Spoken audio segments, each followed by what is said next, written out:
Travel can be the adventure of a lifetime or the worst mistake you'll ever make. Today we're diving into the most dangerous places Americans should absolutely avoid in 2025. These aren't just spots with sketchy Wi-Fi or questionable street food. We're talking full-blown war zones, surveillance states, and countries where your passport might as well be a bullseye. These are all countries that the US State Department has basically said, don't go here unless you have a death wish. So before you book the next off-the-beaten-path getaway, you might want to watch this video, because some vacations don't come with a return flight. Got it? Get it? Good. Let's take a look.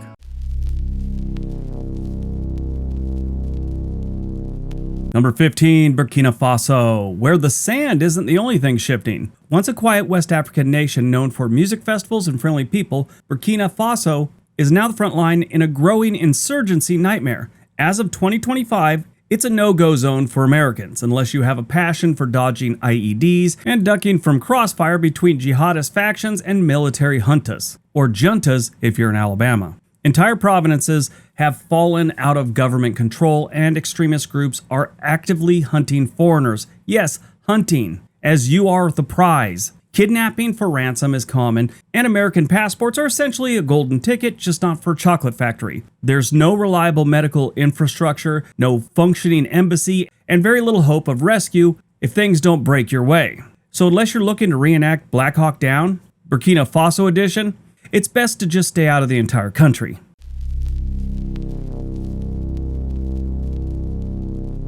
Number 14, the Democratic Republic of the Congo. The jungle does not want you here. Period.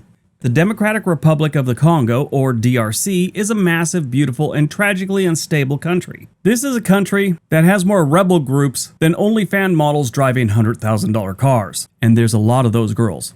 Many of them view Westerners as a lucrative side hustle. 2025 hasn't helped matters either. Conflict has flared up again in the eastern provinces, with rebel factions controlling large swaths of territory, and of course that leads to terrorizing the civilians. Americans have been caught in ambushes, held for ransom, or just gone missing altogether. Even in cities, the military presence is heavy, corruption is rampant, and the idea of rule of law is more like a concept than a reality. The US Embassy? It exists, but don't expect Delta Force to show up if you go missing. You'll be lucky if someone answers the phone. Want to go trek for gorillas? Great! Just know another type of gorilla might be tracking you.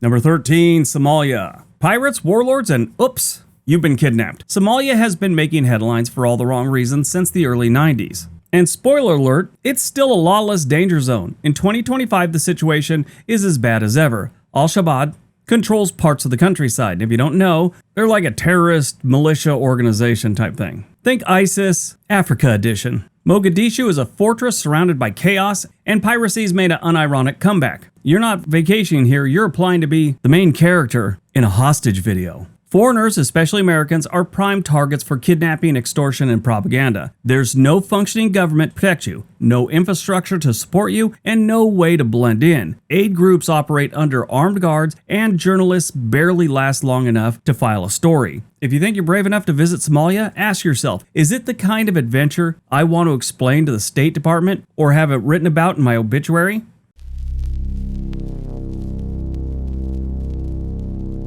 Number 12, Ukraine. War zone with a postcard filter. In another life, the Ukraine would be topping Instagram feeds with its golden domed cathedrals, charming cobblestone streets, and sunflower-covered countrysides. But in 2025, it's more like, come for the culture, stay for the missile strikes. Since Russia's full-scale invasion began in 2022, Ukraine has become one of the most volatile and unpredictable places on Earth. While some regions have stabilized, the eastern and southern parts remain active war zones, with cities regularly targeted by drone strikes, artillery shellings, and missile barrages. Humanitarian corridors open and close faster than a cheap suitcase, and infrastructure is often hanging on by a thread. If you're an American, there's the added bonus of being mistaken for a spy, foreign fighter, or a Western agitator. And good luck calling the embassy. Many consular services have been relocated or suspended entirely. Bottom line, Ukraine is not a place for backpacking, soul-searching, or sightseeing in 2025. This isn't a gap year. It's a potential obituary headline.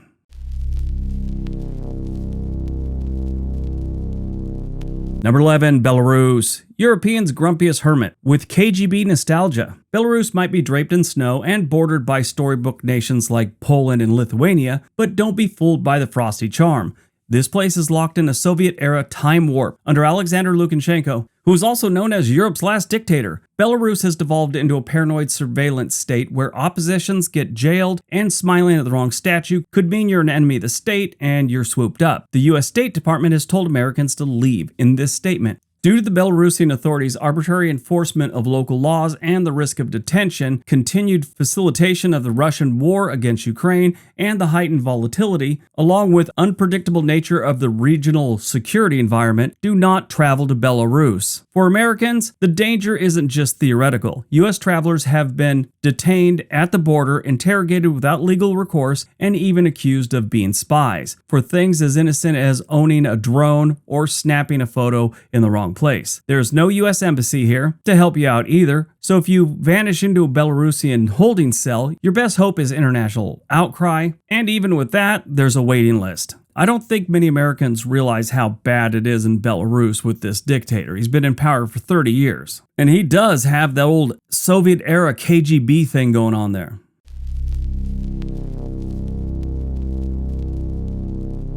Number 10, Afghanistan, where the only tour is the escape room Kabul edition. Afghanistan is no longer a war zone. It's a post-apocalyptic board game where every square spells disaster. Since the Taliban seized power again, the already non-existent rule of law has somehow gotten worse. Americans are now viewed as political trophies. Aid workers, journalists, and contractors have been kidnapped, executed, or disappear altogether. George Gelsman, an airline mechanic from Atlanta, is the third American to be detained and released by the Taliban since January. He was taken by the Taliban's intelligence services in December of 2022 and was later designated as wrongfully detained by the U.S. government. He was just released a couple weeks ago. And it's not just the Taliban you need to worry about. Rival factions, opportunistic criminals, and even civilians with a grudge might see your American passport as the golden ticket to ransom riches. There's no working airport here, no diplomatic mission, and no Liam Neeson to save the day. Your best bet? Don't even think about going.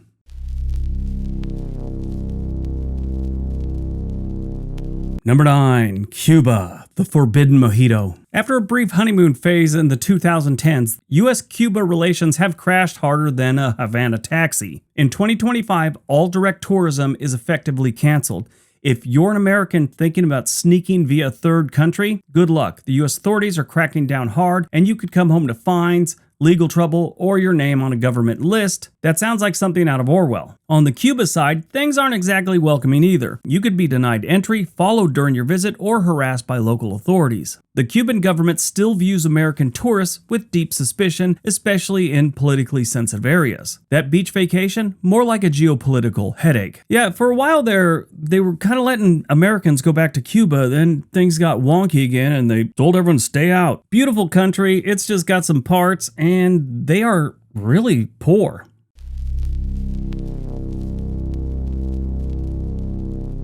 Number 8, Yemen, the world's worst group project. Yemen is where empires once flourished, but now it's where humanitarian efforts go to die. Americans entering Yemen are viewed with immediate distrust and assumed to be intelligence agents or potential hostages. Civil war, Al-Qaeda shoot-offs, and Houthi rebels make up a deadly trifecta. Even veteran war correspondents are steering clear, and that says a lot.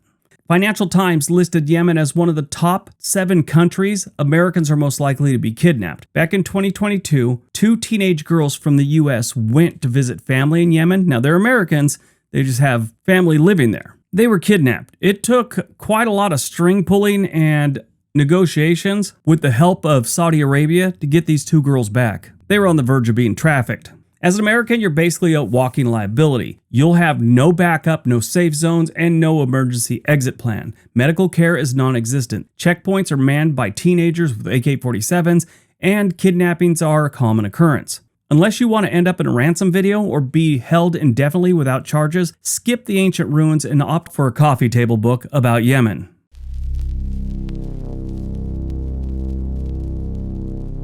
Number 7, Haiti. Gangs, guns, and no government. We don't need no stinking government. Haiti has gone from tragedy to full-blown chaos. In 2025, the government is effectively defunct and gangs control the capital city like warlords in a dystopian novel.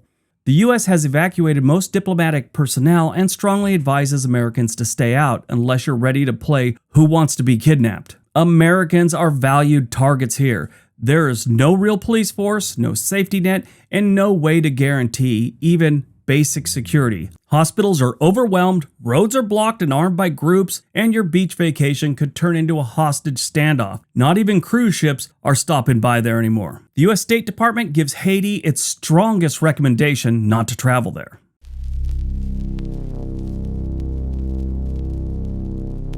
Number 6, Iran. The oops, you're a spy zone. Iran's tourist industry was once thriving with historic cities and drawing travelers from all over the world. Today, it's more like a spy thriller gone wrong. Americans are routinely accused of espionage, sometimes for possessing binoculars or speaking with locals without a chaperone. Detained travelers can be held for months or even years without a trial. An Iranian court has sentenced a dual U.S.-Iranian citizen and former journalist to 10 years in prison on charges of collaborating with a hostile government. If you go there, government minders tail foreign visitors like a budget version of the CIA, and there's no such thing as privacy. Say something wrong or look at a nuclear facility on Google Maps, and you're in for a long, uncomfortable stay in prison in Iran. The U.S. has no formal diplomatic presence in Iran, meaning you're truly on your own.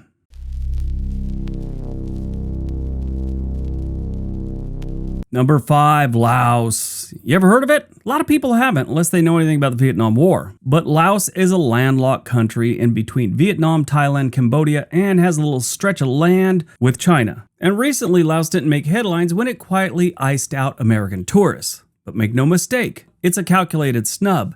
After ramping up ties with China, Laos has started seeing U.S. travelers less as adventurous backpackers and more like potential Western agitators. Americans have been turned away from border crossing, denied travel permits, and had their electronics searched for sensitive content. And while it may not be overtly dangerous, Laos has become increasingly authoritarian. Surveillance is ramped up, and arrests for anti-state activity are on the rise. If you speak out, film the wrong temple, or mention human rights, your trip could end in detention, possibly without charges, for a very long time. Earlier this year in Milwaukee, a Hmong woman who was brought to the United States as a baby from Thailand was deported to Laos. She went to her check-in for her immigration check-in appointment, and they picked her up there and they sent her to Laos. She's never been there. She left Thailand when she was a baby, and she's lived in Milwaukee, Wisconsin her whole life. Now, the reason they gave for this was she got caught with some of the electric lettuce at one point and figured she's a hardened criminal now, and so they sent her to Laos. Why not send her to the country she came from where she might have some family or something like that? She said she is now stranded in a rooming house in the capital of Laos, surrounded by military guards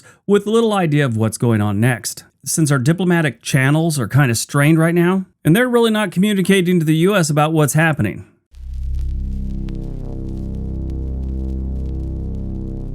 Number 4, Myanmar. Welcome to the jungle, where the military has guns. Myanmar has descended into a violent turmoil since the 2021 coup. Now, foreign journalists and aid workers are being detained or deported, and civilians are caught in the never-ending cycle of repression. The military doesn't differentiate between tourists and spies, especially if you're carrying one of those things, those cameras. God help you if you take a drone or a notebook to Myanmar. For Americans, it's a gamble with no winning side. Some towns are under martial law, others are run by rebels, infrastructure has collapsed, and even diplomatic flights are prone to cancellation, checkpoints, and surprise interrogations.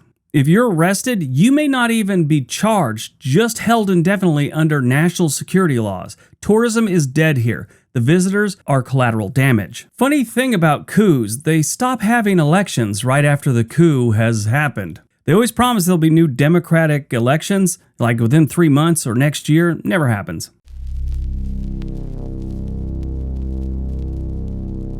Number 3, North Korea, the human rights black hole. North Korea continues to exist in its own bizarre orbit of totalitarian control, and in 2025, it's no different, except the hostilities towards Americans have intensified.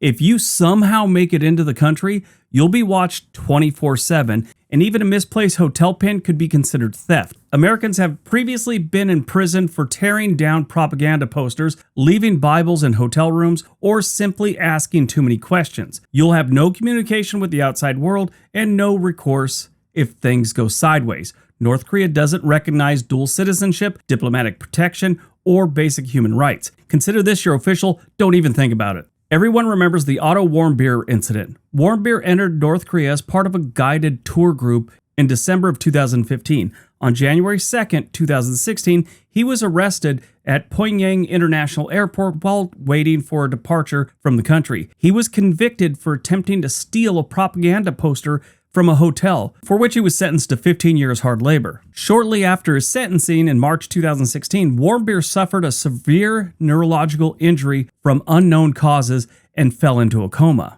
which lasted until his death. The North Koreans did not disclose his condition till 2017. The North Koreans said it was a result of botulism and a sleeping pill. He was freed later that month, still in a comatose state after 17 months in captivity. He was sent back to the United States and arrived in Cincinnati, Ohio on June 13, 2017. He was taken to the University of Cincinnati Medical Center for immediate evaluation. Warmbier never regained consciousness and died on June 19, 2017, 6 days after his return to the United States. The coroners reported that he died from an unknown injury causing a lack of oxygen to his brain. Even though it was rumored, there was no signs of a skull fracture. Just a sad case all around. This reminds me of that kid that went to North Sentinel Island, which is off limits to everyone, but he wanted to convert the locals. He had convinced some fishermen to take him to the island. I guess the fishermen were leaving, and they saw the natives come out and kill him, and then drag him down the beach. There was attempts to go get his body, but they failed, and they finally abandoned the mission. So even though it's not on this list, stay out of North Sentinel Island. It's illegal to go there.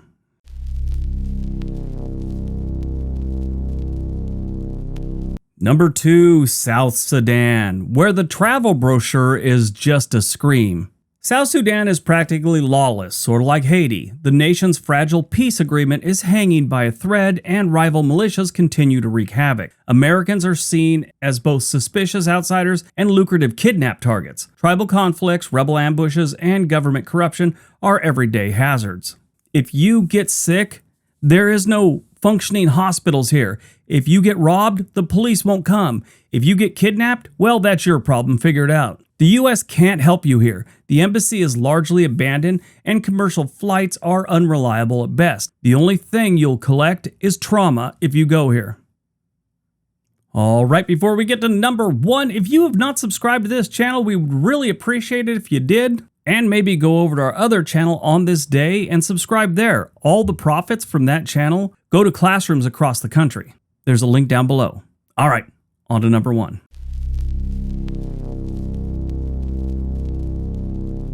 And number 1, Syria, the world's most explosive no-fly zone. Syria tops the list for a reason. Bombed out cities, active war zone, terrorist factions, and a regime that sees foreigners as threats. It's a horror movie with no end credits. ISIS might not control the same territory it once did, but sleeper cells remain, and pro-Assad forces are just as dangerous to outsiders. Now, Assad has left the country. On December 8th, when rebels started closing in on Damascus, him and his family decided to leave the country and go to Russia, where Vladimir Putin gave them asylum. Now, Syrian officials requested his extradition, but Russia said no. So all that's changing. Probably by the time you watch this 2 weeks from now, it's going to change even more. I mean, Russia just refused his extradition on April 7th. So while you're watching this, there might not be any more pro-Assad factions in the country. Someone else will take their place, though.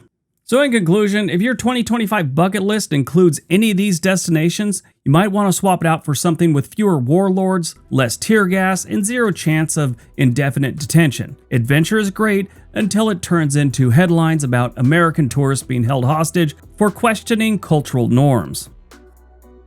Alright everyone, that's today's video. Hope you guys enjoyed it. If you did, give it a big thumbs up. Everyone have a great day. Be nice to each other.